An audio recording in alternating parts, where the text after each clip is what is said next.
जय हिंद मेरे भाई। आज एक ऐसे टॉपिक पढ़ा रहे हैं जो न जाने सभी को ये टॉपिक में प्रॉब्लम होता है, खासकर क्लास 9। आज एक टॉपिक पढ़ा रहे हैं क्लास 9 चैप्टर 3 परमाणु अणु और आयन केमिस्ट्री। एक ऐसे टॉपिक ये है जो बच्चे को बहुत ज्यादा कंफ्यूजन होते हैं। बच्चे को जो परमाणु क्या है, अणु क्या है, आयन क्या है, ये बहुत ज्यादा प्रॉब्लम होती है। तो चलिए चालू करते हैं, शुरुआत करते हैं। पूरे दुनिया में सबसे पहले जानेंगे, पूरे दुनिया में लोगों का मत था, दार्शनिक लोग का कहना था, प्राचीन काल में दार्शनिक लोग का कहना यह था कि जितने भी वस्तु बने हुए हैं वो 5 तत्व मिलके बने हुए। वो 5 तत्व क्या है? तो वो 5 तत्व आपको है क्षिति, अग्नि, जल, वायु और गगन। क्षिति, अग्नि, जल, वायु और गगन, ये 5 तत्व से पूरे दुनिया के जितने भी वस्तु बने हैं वो मिलके आपको बने हुए। आगे चल के हम लोग क्या कब, तो आगे चल के एक हमारे भारतीय दार्शनिक हुआ करते थे महर्षि कणाद। महर्षि कणाद ने उन्होंने कब, तो उन्होंने जब ईस्वी का शुरुआत हम लोग का नहीं हुआ था, उससे 600 वर्ष पहले, 600 ईसा पूर्व में महर्षि कणाद उन्होंने बताया कि दुनिया के प्रत्येक वस्तु जो बना हुआ है वो छोटे छोटे कणों से मिलकर बना हुआ है। और वह कण का नाम क्या दिए? परमाणु नाम दिए। उस कण का नाम क्या दिए? परमाणु नाम दिए। परमाणु का संस्कृत में अर्थ होता है परम मतलब होता है अंतिम, और अणु मतलब होता है सूक्ष्म। अणु मतलब होता है सूक्ष्म, परम मतलब होता है अंतिम, और अणु मतलब है सूक्ष्म। अर्थात किसी भी पदार्थ का अंतिम अवस्था, किसी भी पदार्थ का सबसे अंतिम अवस्था, सबसे छोटे कण को महर्षि कणाद ने परमाणु नाम दिया। ये हमारे भारत के थे, भारतीय दार्शनिक थे। कब दिए? तो 600 ईसा पूर्व ही इन्होंने पदार्थ के, किसी भी पदार्थ के सबसे छोटे कण का नाम परमाणु दे दिए। और लेकिन इसके बाद क्या हुआ? ये तो भारतीय थे, ये क्या था? ग्रीक दार्शनिक डेमोक्रिटस और लूसीफर।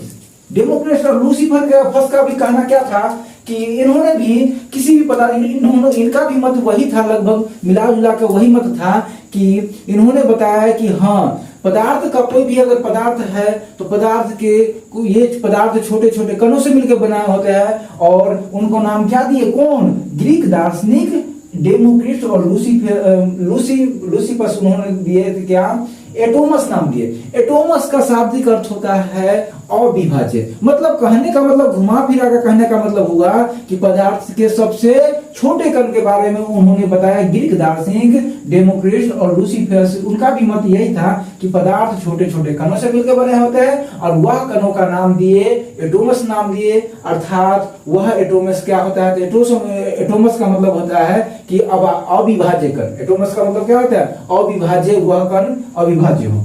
आगे चल के क्या होता है? लेकिन यहाँ उस समय क्या था? उस समय में हम लोगों का साइंस उतना डेवलप नहीं था। तो साइंस डेवलप नहीं था तो उस समय न तो महर्षि कणाद, न तो डेमोक्रिटस या लूसीफर, इन्होंने क्या कोई सिद्ध नहीं कर पाए कि पदार्थ का छोटे कण क्या होता है? परमाणु कहलाते हैं या एटोमस कहलाते हैं। आगे चल के क्या हुआ? 18वीं शताब्दी जब आए, 18वीं शताब्दी, तो उन्होंने क्या हुआ? 18वीं शताब्दी की शुरुआत में लेबोजियर थे, प्राउस्ट थे और जॉन डाल्टन थे। इन्होंने आया तो इन्होंने अपना मत दिए, अपना सिद्धांत दिए। तब जाकर क्या हुआ? तब जाकर परमाणु का कंसेप्ट क्लियर हुआ कि परमाणु आखिर है क्या। 600 आप लोग समझ सकते हैं कि 600 ईसा पूर्व, जब ईस्वी का हम लोग का निर्माण नहीं हुआ था, उससे 600 वर्ष पूर्व ही महर्षि कणाद बता दिए थे कि पदार्थ के सबसे छोटे कण को परमाणु नाम देंगे। लेकिन उस समय प्रमाणित करने के लिए उन लोगों के पास कुछ नहीं था। आगे चले तो क्या हुआ? आगे चल के ग्रीक दार्शनिक, डेमोक्रिटस, लूसीफर, ये सब सभी आ गए। सभी का लगभग पूरे विश्व में सभी का मत मतलब क्या होता है? उनके अनुसार सबका कहना था, समर्थन था कि नहीं, सही बात है कि परमाणु का सबसे पदार्थ का सबसे छोटे कण परमाणु होंगे और ये परमाणु अविभाज्य होंगे। लेकिन उस किन्हीं के पास प्रमाण नहीं था। आगे चल के आगे गए तो 18वीं शताब्दी की शुरुआत जब हुआ तो उस समय लेबोजियर थे, प्राउस्ट थे, जॉन डाल्टन थे। उन्होंने क्या बताया? उन्होंने रासायनिक संयोग के नियम के बारे में बताया। अब रासायनिक, यहाँ पर टॉपिक आता है कि रासायनिक संयोग का नियम क्या है। तो आप लोग क्या, हम बोलेंगे डिफिनेशन, आप लोग खुद लिख लीजिएगा। रासायनिक संयोग का नियम क्या है? रासायनिक संयोग का नियम जिस नियम के अनुसार कि कोई भी पदार्थ रासायनिक अभिक्रिया करते हैं, वही नियम को क्या कहते हैं? रासायनिक संयोग का नियम। जब भी कोई दो पदार्थ आपस में क्रिया करेंगे, एक कंपाउंड का निर्माण करेंगे, तो एक नियम के अनुसार होगा और वही नियम को क्या बोलते हैं? रासायनिक संयोग के नियम। अर्थात जब आप डिफिनेशन लिखिएगा तो इस तरह से लिखिएगा, जिस नियम के अनुसार कोई भी पदार्थ आपस में क्रिया करके यौगिक बनाते हैं, वही नियम को क्या कहेंगे? रासायनिक संयोग के नियम कहेंगे। आगे आते हैं, देखते हैं पदार्थ की अनुसरता या द्रव्यमान संरक्षण का नियम। द्रव्यमान संरक्षण का नियम आखिर क्या होता है? ये बड़ी पॉपुलर चीज होता है, द्रव्यमान संरक्षण का नियम या द्रव्यमान संरक्षण का नियम या अनुसरता के नियम क्या है? तो द्रव्यमान संरक्षण का नियम 1774 ईस्वी में जॉन डाल्टन द्वारा द्रव्यमान संरक्षण का नियम दिया गया। एक बार और बता दे कि 1774 ईस्वी में जॉन डाल्टन द्वारा द्रव्यमान संरक्षण का नियम दिया गया। ये द्रव्यमान संरक्षण का नियम एक्चुअली क्या है? तो द्रव्यमान संरक्षण का नियम एक्चुअली ये होता है, जैसे हम लोग अपनी भाषा में समझेंगे, घर में हम लोग खिचड़ी बनाते हैं। तो घर में हम लोग खिचड़ी बनाते हैं तो क्या करते हैं? 2 केजी आपको 2 केजी मान लीजिए 2 केजी दाल, 2 केजी आपको दाल ले लेते हैं और प्लस में 2 केजी आपको चावल ले लेते हैं, और मान लेते हैं लगभग समथिंग मान लेते हैं कि अगर 1 केजी आपको पानी ले लेते हैं, 1 केजी पानी लेते हैं, ये तीनों मिलाकर आपको क्या होगा? खिचड़ी जब बनाया जाएगा आपको खिचड़ी, तो खिचड़ी क्या होगा? खिचड़ी यहाँ हमने कितना पदार्थ उसमें डाला, तो 2 केजी चावल, 2 केजी दाल और 2 केजी क्या होगा? 1 केजी पानी डाला, टोटल मिलाकर हमारा 5 केजी है। तो हमारा खिचड़ी भी 5 केजी होना ही चाहिए 100%। यही होता है द्रव्यमान संरक्षण का नियम। अर्थात जब डिफिनेशन में आएंगे तो डिफिनेशन में हम बताते हैं इसका द्रव्यमान संरक्षण का नियम का डिफिनेशन कैसे लिखिएगा?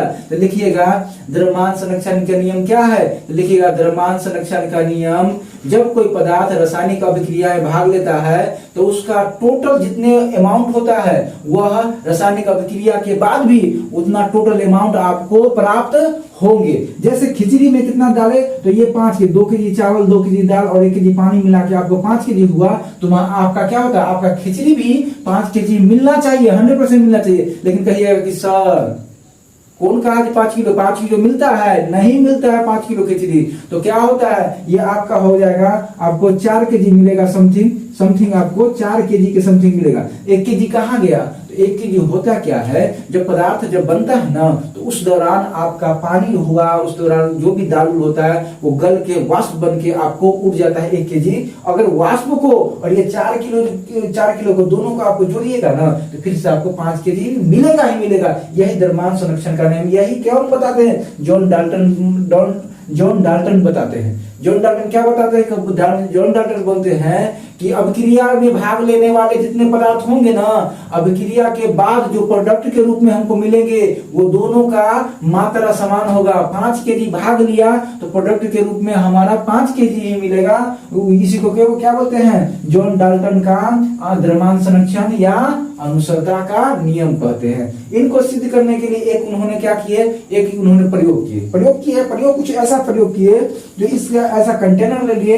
इस कंटेनर में आपको कुछ एक पदार्थ है, पहला पदार्थ आपको डाले नंबर 1 पदार्थ, और इसमें नंबर 2 पदार्थ दिए। ये दो एक ही कंटेनर में 2 ऐसे सिस्टम से रखे और पूरा को ढक दिए, और अभिक्रिया के पहले ये दोनों पदार्थ को वजन कर लिए, और दोनों पदार्थ को वजन कर लिए तो मान के चले कि यहाँ पर 5 केजी आपका है। उसके बाद क्या किए? ये डब्बा था, ये दोनों अभिक्रिया नहीं किया है अभी, ये अलग डब्बा है, और ये पूरे डब्बा में दूसरा पदार्थ यहाँ अलग डब्बा में है। इसको क्या किए? इस तरह से किए कि बाद में वजन करने के बाद ये डब्बा को उलट दिए। उलटने के बाद क्या दोनों पदार्थ क्या अभिक्रिया कर लिया, और अभिक्रिया करने के बाद उसको ठंडा होने दिए, और दोनों को अगर वजन किए ना तो फिर से आपको 5 केजी प्राप्त किया। अर्थात यह इन्होंने प्रूव कर दिया कि अभिक्रिया के पहले अभिक्रिया के बाद आपको पदार्थ क्या होगा? पदार्थ का तो न तो नाश होगा और न ही निर्माण होगा। जितना पदार्थ अभिक्रिया में भाग लिया उतना ही पदार्थ की मात्रा आपको प्रतिफल के रूप में ही बनेगा। आशा करते हैं कि द्रव्यमान संरक्षण का नियम, अनुसरता का नियम आप लोगों को समझ में आया होगा।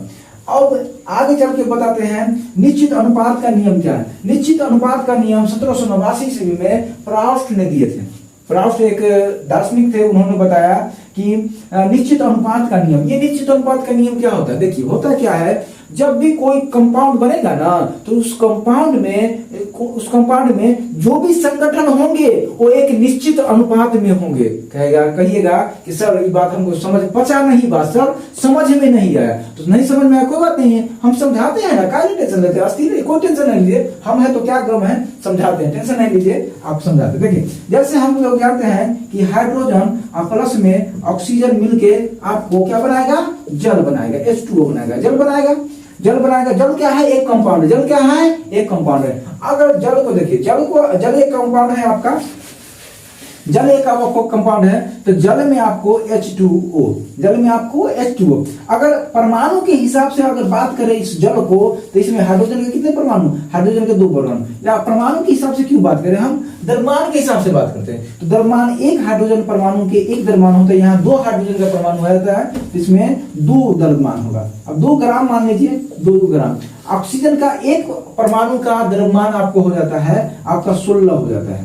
16 दोनों का रेशियो काटिएगा, ग्राम से ग्राम काटिए, दोनों का रेशियो कर लीजिएगा तो कितना होता है 8 गुना 16, यहाँ पे 1:8 हो जाता है, मतलब कि 1:8। इसका मतलब जल के 9 इसका टोटल क्या होगा, इसका 9 भाग जल आपको बनेगा, जल में आपका 9 भाग रहेगा। 9 भाग में क्या रहेगा, 9 भाग में आपका 1 भाग हाइड्रोजन और 8 भाग आपको ऑक्सीजन मिलेगा। लेकिन क्या निश्चित अनुपात का नियम क्या होता है, निश्चित अनुपात का नियम कहता है कि ये जल आपका है ना, तो जल का अनुपात आपको है 1:8 है ना, तो जल की थोड़ा सा भी बूंद, आपको 1 बूंद भी जल आप ले लीजिएगा ना, और उसको अगर लैब में उसको देखा जाएगा तो आपको 1:8 ही रहेगा, हमेशा 1:8 ही रहेगा। जैसे आपको हो गया कार्बन डाइऑक्साइड भी आपको क्या होगा, कार्बन का होता है 12 द्रव्यमान और ऑक्सीजन का, एक ऑक्सीजन का 16, यहाँ होता है 32, तो 32 हो जाता है। तो यहाँ पे आपको क्या किया जाए, इसको काट दिया, 4 तिया होता है, 4 तिया 12 और 4 8 32, यानी कि 3 रेशियो 11 यूनिट में ना, 11 यूनिट में आपको कार्बन डाइऑक्साइड का 11 यूनिट में 3 यूनिट आपको कार्बन रहेगा और 8 यूनिट हमेशा क्या रहेगा, ऑक्सीजन रहेगा। कहिएगा सर तो ये थोड़ा सा कंफ्यूज हो रहा है, थोड़ा हल्का नहीं समझे। अरे बात कहने का मतलब ये हुआ कि जल का जैसे हाइड्रोजन और ऑक्सीजन मिलकर जल बनाया, कंपाउंड बनाया, और कंपाउंड जब बनाया ना ये, तो आप जल को कहीं से ले आइए, नदी से लाइए, नाला से लाइए, समंदर से ले आइए, आसमान से ले आइए, बारिश का पानी ले आइए, घर का पानी ले आइए, कल का पानी ले आइए, चापाकल के पानी ले, कहीं से आप पानी लाइएगा ना, तो आपको क्या मिलेगा, यही रेशियो में आपको हाइड्रोजन और ऑक्सीजन दिखने को मिलेगा। या फिर आपको एक टंकर पानी में से थोड़ा 1 बूंद ले लीजिए, एक बाल्टी में से 1 बूंद ले लीजिए पानी, एक बोतल में से एक बूंद पानी ले लीजिए, उसमें भी आपको हाइड्रोजन और ऑक्सीजन का द्रव्यमान क्या होंगे, आपको यही अनुपात में होंगे, 1:8 के रेशियो में होता है, 1:8 के अनुपात में आपको होगा। ये आपको आशा करते हैं आप लोगों को बेहतरीन ढंग से आज पहला चीज इस चैप्टर का, क्लास 9 का चैप्टर 3 का आज ये पहला वीडियो है। हमने दूसरा वीडियो लाएंगे तो उसमें बताएंगे आपको जॉन डाल्टन का परमाणु सिद्धांत क्या होता है। आशा करते हैं जो जितना आपको समझाया परमाणु के बारे में, जितना समझाया है उतना आपको समझ आया होगा। इसके ये टॉपिक जो होता है, ये टॉपिक आपको समझ में आया होगा। Thank you for watching video, धन्यवाद।